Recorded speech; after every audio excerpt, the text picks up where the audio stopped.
Roosevelt, who rules the colony, said, "There's nothing to fear but fear itself."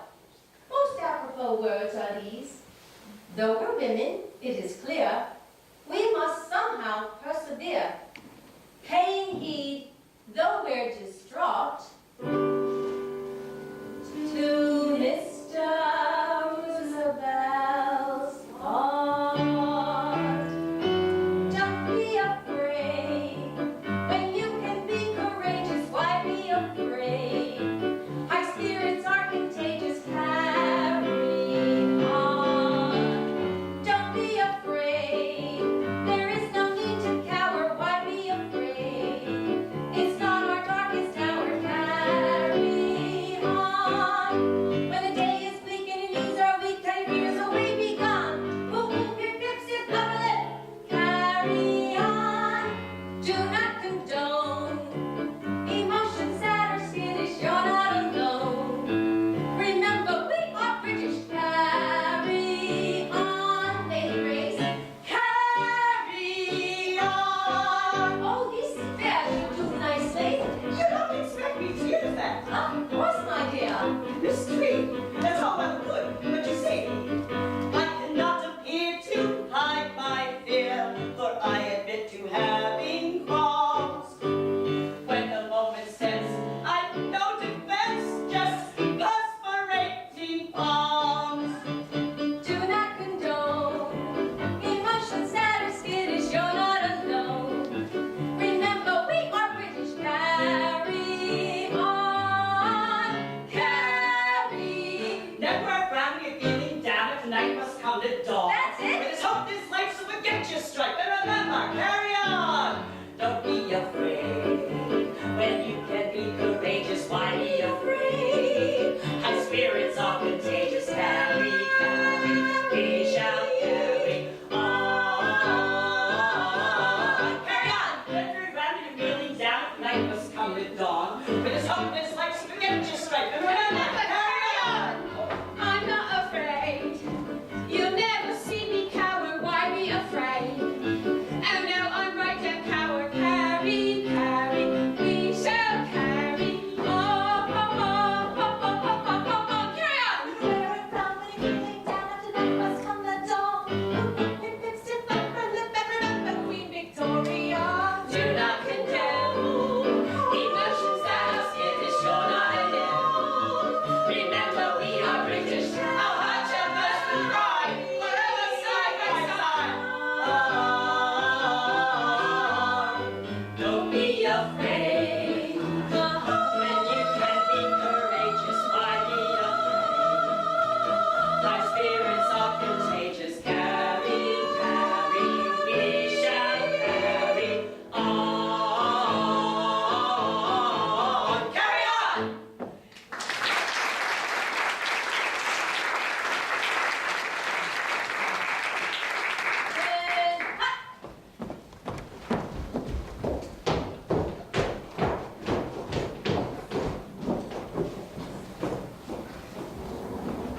Oh, drat!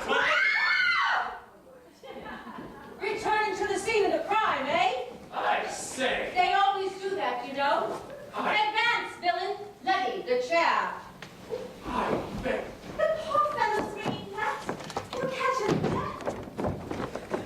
How kind of you to have noticed. An angel of mercy. He'll catch more than that when we turn him over to the authorities. I think you have me confused. Well, we're not confused. We've been much too clever for you. I don't seem to understand. Quiet, harbinger of evil. Letty, find him. By myself? I'd rather not, miss. Lady Grace, I have him covered. Assist Letty. Hold fast, varlet. Gentleness, I appeal to you. Yes. Yes? Can you do nothing? Don't cut off his circulation. Don't be taken in by his wiles, my dear. The hardest criminal can on occasion display charm. But Miss Tweed. Ah, Letty, I think I heard the scouting party. All I've been thinking about that babe's been keeping me warm. Don't knock off the carpet. We've been covering every inch of that island. Oh, the rising tide has washed out the bridge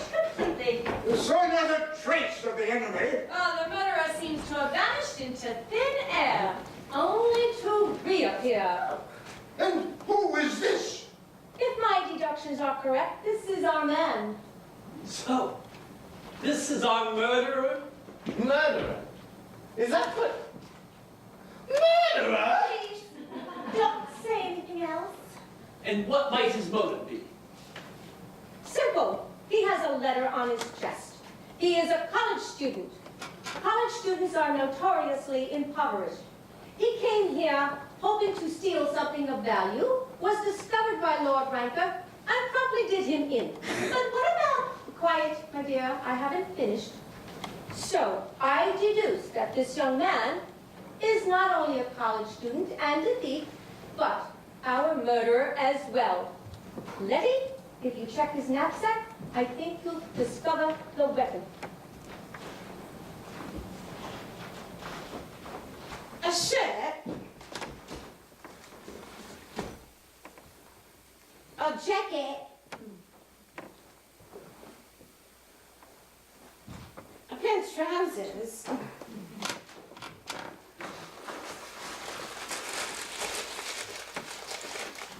A cucumber sandwich? Oh, Letty, thank you. Oh, I don't think there's anything else in here.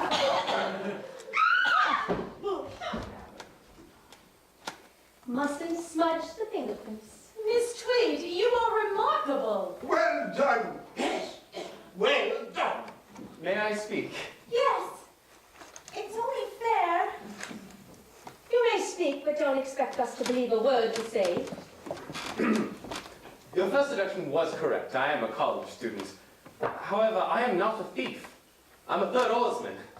You see, my team and I were rowing on the lake when the storm quickly overcame us. Our tiny craft capsized, and the rest swam to the mainland. But I, not wanting to ruin my jersey, swam here. It was a little bit closer. My intention was to cross the bridge, but finding it washed out, I came here for refuge. I like the thought. It sounds plausible. Instead of refuge, I find myself accused of murder. A murder I did not commit. Yeah, now, there were two murders. That's right. Miss Tweed, what about Horace murder? A happenstance thief wouldn't have had time to wire the stairs. So she's right. Good thinking, miss. But what about the gun? He did have a gun. And it has been fired recently. Yes, it has. That's our starting pistol. It fires blanks. In that case, you won't mind my pointing it at you. Why, no. Then why are you so nervous? Well, it's only that I've never had a gun pointed at me before. And you still maintain that it's a blank pistol. Yes, I do. In that case, you won't mind my firing it at you. I think you can untie me now. Well, we all make mistakes. I understand that I'm an outsider, but now that I'm inside, will someone please tell me what's going on? Well, you see... I think I best. You see, we are all weekend guests of the late Lord Ranker. How late? Approximately 3 hours and 30 minutes. He and his butler, Clive, have been murdered this evening. Murdered? Here in this house? Yes, one upstairs and one on. Is help on the way? How could help me on the way? The bridge is washed out. Have you telephoned? The telephone! Of course! Isn't he wonderful?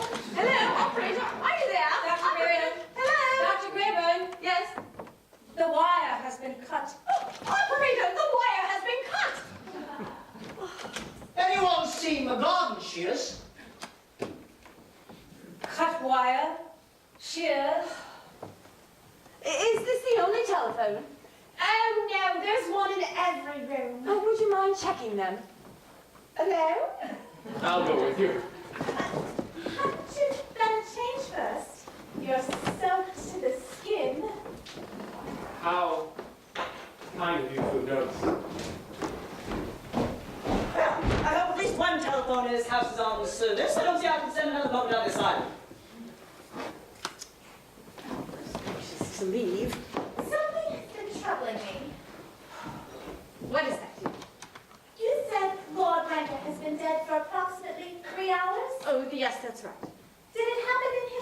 Oh, most likely.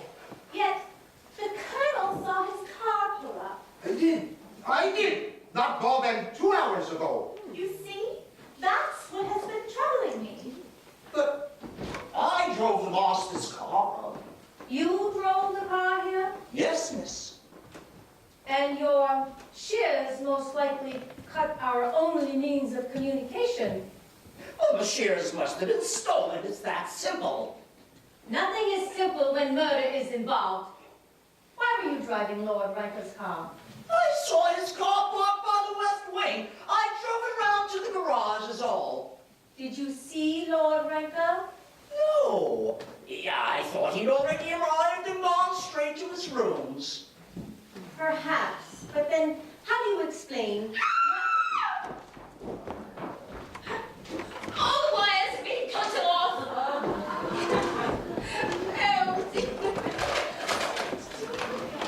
Then we really are cut off from the outside world, all alone on this damned island. I said, anyone up for a romping game of chess? Hello? Hello.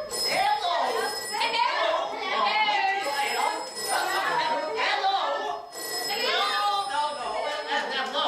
Hello. There was a ring. What? I heard it too. That's impossible. The other day I was reading a treatise on mass hallucination.